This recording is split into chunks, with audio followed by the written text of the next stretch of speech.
Hey guys, how's it going? It's Blepnir here with another video, and today I wanted to show you guys my battles using a really fun team, which is Umbreon, Sirfetch'd, and Galarian Zapdos in the back.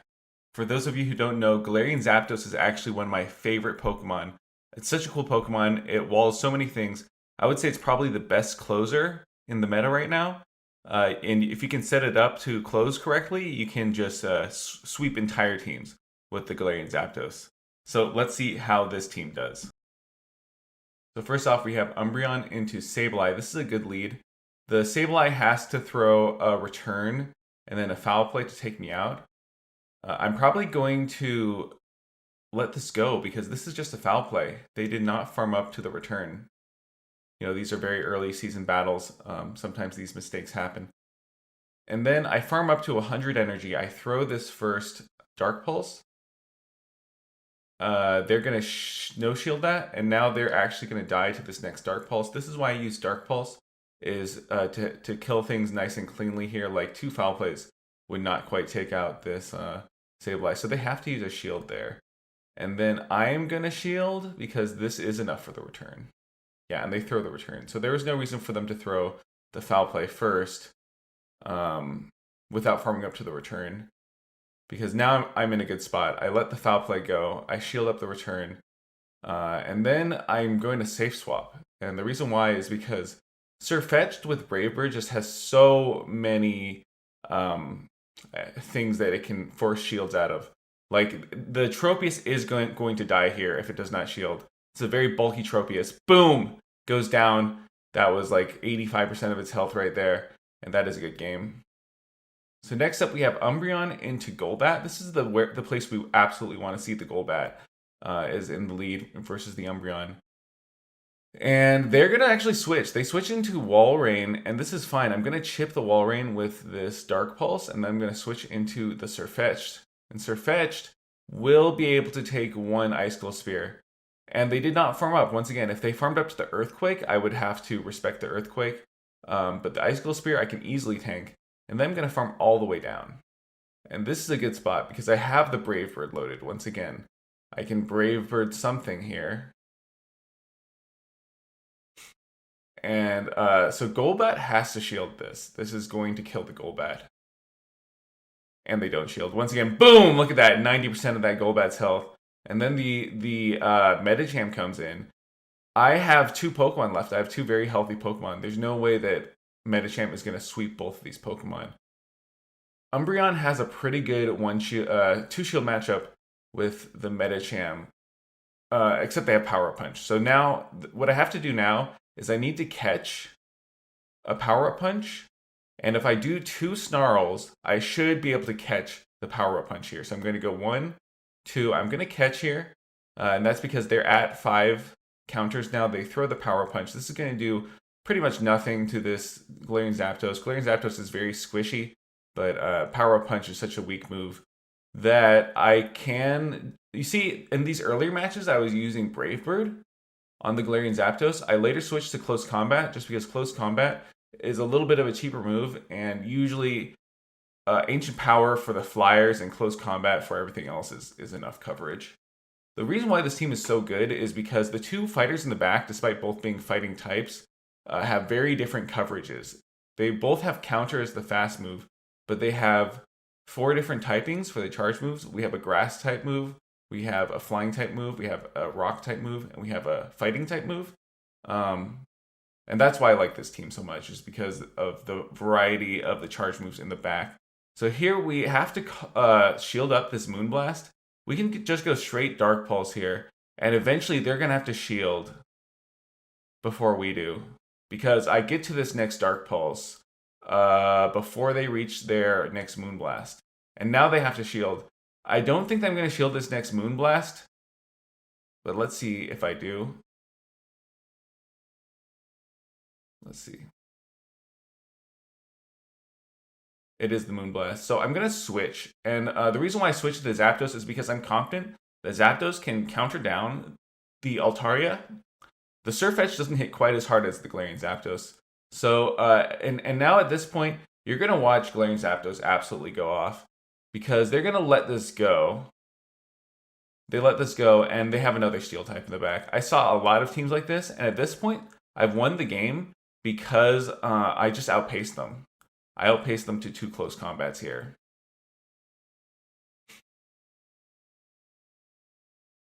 And there's nothing they can do. I'm definitely not going to no-shield this. I'm going to shield up the Focus Blast here. That Focus Blast would have pretty much taken me out there.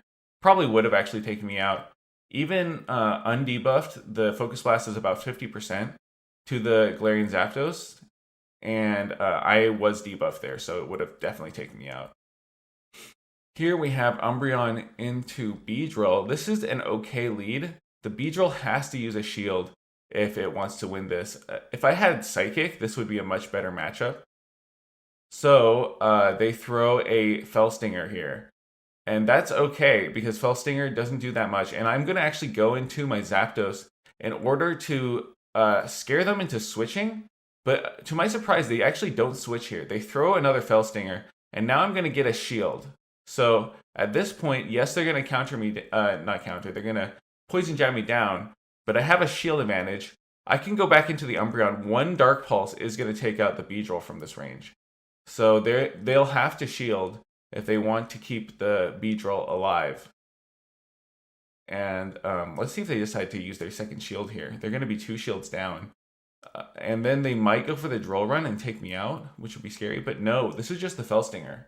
This is the Fell Stinger. I think that I outpaced them to the Dark Pulse at this point. So I throw... Okay, so they actually get to another Fell Stinger. I will let this go. No, I do shield this. Because at this point, this Fell Stinger is like 4 times boosted, right? So this will kill them from here. And then I go into my Surfetched, and they have a Machamp in the back. And this is the great thing about Surfetched. Watch this. Watch this matchup. You can see here that they are actually going to die to this one Leaf Blade. That Leaf Blade did like 60-something% of their health. And at this point, the game is over. Because I can just get to 2 Leaf Blades here. By the time I get to 2 Leaf Blades, 1 Leaf Blade will actually put them into pretty much single counter down range. So this is a GG's. Those Leaf Blades just do so much damage. I couldn't believe when I just took out that Machamp there. That's the great thing about Surfetched over Machamp, is that Surfetched has a stronger charge move in the Leaf Blade, and also it wins CMP over Machamp. So in a equal scenario, the Surfetched has a very positive matchup there. Next up, we have a Whiscash. That's an interesting choice. I haven't seen that many Whiscashes in the meta. I guess it's because there's so many Steel types. And they actually don't go up to the Blizzard. They go straight for the Mud Bomb. That's fine by me. Once again, folks, you guys want to be farming up to the big move. If you don't farm up to the big move, then there's no reason why I have to respect your move. And then they go into the Ninetales. And this is a huge problem here, is the Charmers. But luckily, I haven't seen pretty much any Charmers in the meta. So, however, you see here that the Umbreon can fight back. It's going to throw this next Return, and then I'm going to swap into the Surfetched. And Surfetched is going to just barely get to this Leaf Blade.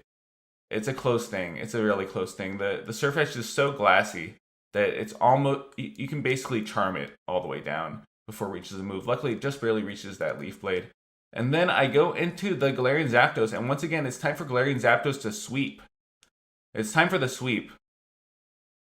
Because you're going to see here, the Whiscash comes back in. The Whiscash actually only throws a Mud Bomb. It doesn't even go up to the Blizzard. So I could have no-shielded this. I did decide to shield. I decided that it was important to keep my health high.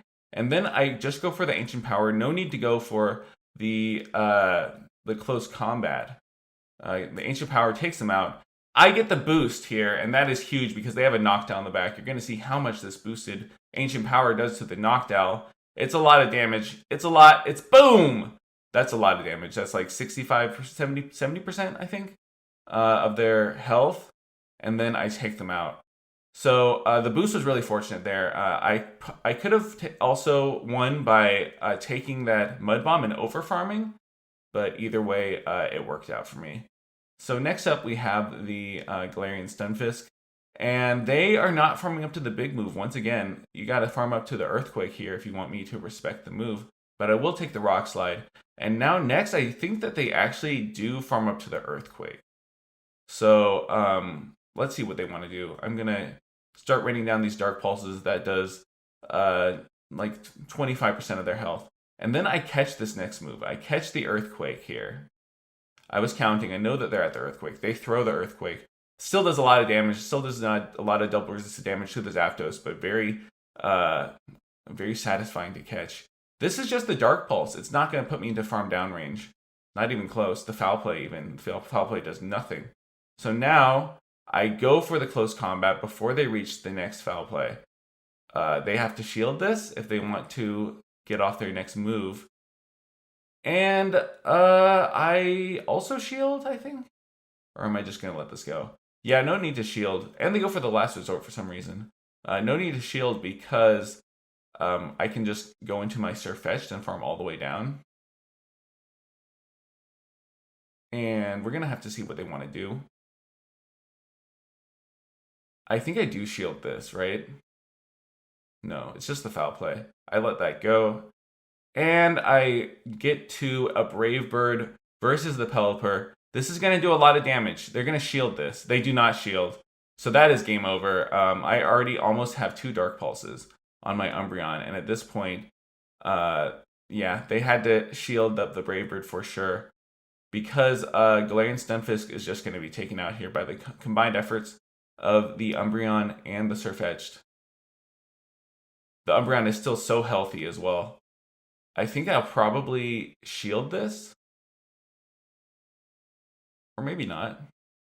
I don't shield it. It is a Rock Slide. This is just another Rock Slide. They did not go up to the Earthquake. I'm going to live this. They're not going to be able to farm me down after this.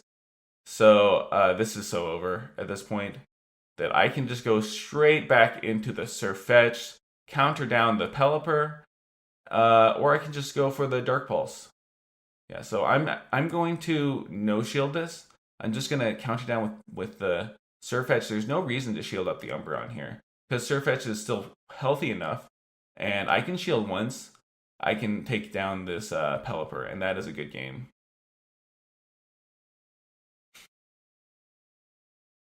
So next up, we have Umbreon into Pidgeot. You're going to see this is actually a Gust Pidgeot. Haven't seen too many of these until recently, but for some reason they were all over the place today. I'm not sure what that's about. They're going to shield up this Dark Pulse. And then I expect them to go for the Feather Dance here, and they don't. They go for the Brave Bird, and that's fine by me because I can tank a Brave Bird super easily. And then I have a move. And then I go into my Zapdos versus their Registeel. I probably should have went into the Surfetched, just because the Registeel is going to be able to hit me for super effective damage with the Zap Cannon. But realistically, I mean, Surfetched also doesn't want to be hit with a Zap Cannon. And then they actually let their Registeel go. And unfortunately, I get farmed down. This is a little bit of a scary situation. They're going to Feather Dance here for sure, though, right? They're going to Feather Dance me. And then I can throw the Dark Pulse. It's still going to do a lot of damage. I'm going to throw the Dark Pulse here. I go for one move. The reason why I go for one move here is because I can fit one 3-turn move into their 4-turn move. Get to this Dark Pulse. I don't let any unnecessary moves go through. I go for another Dark Pulse here because I know that I can survive one more Gust. And then I will be taken out. Okay, so I actually preserve this. I go into the Surfetched. This is a good game at this point. This is exactly what we want to see in the back. It's a Whiscash. It's going to be taken out here. Yeah, that's a lot of damage. Oh, and then the Pidgeot also goes down. Once again, love the charge moves on this team. I love the Leaf Blade. Leaf Blade is one of the strongest charge moves in the game. Does 70 damage for 35 energy. Pretty much no other charge move that's like that in the game, which makes Surfetched so scary against neutral opponents. It has the Brave Bird, which almost everything in this meta has to shield. Brave Bird from Surfetched does insane amounts of damage. And then the Galarian Zapdos with the Ancient Power for the Flyers and the Close Combat for pretty much everything else. You know, Close Combat can take out, does like a good chunk to even like Trevenant and stuff like that. And in addition to that, the way that it walls a good portion of the meta, you know, all the grass types, all the ground types, out there, especially a lot of the steel types out there, it just completely walls them. So if you can set it up to close for you, you can win almost every game, honestly, unless your opponent hard counters you. So with that, guys, I am going to ask you to please leave a like down below. Please subscribe. I'll see you guys next time. Bye.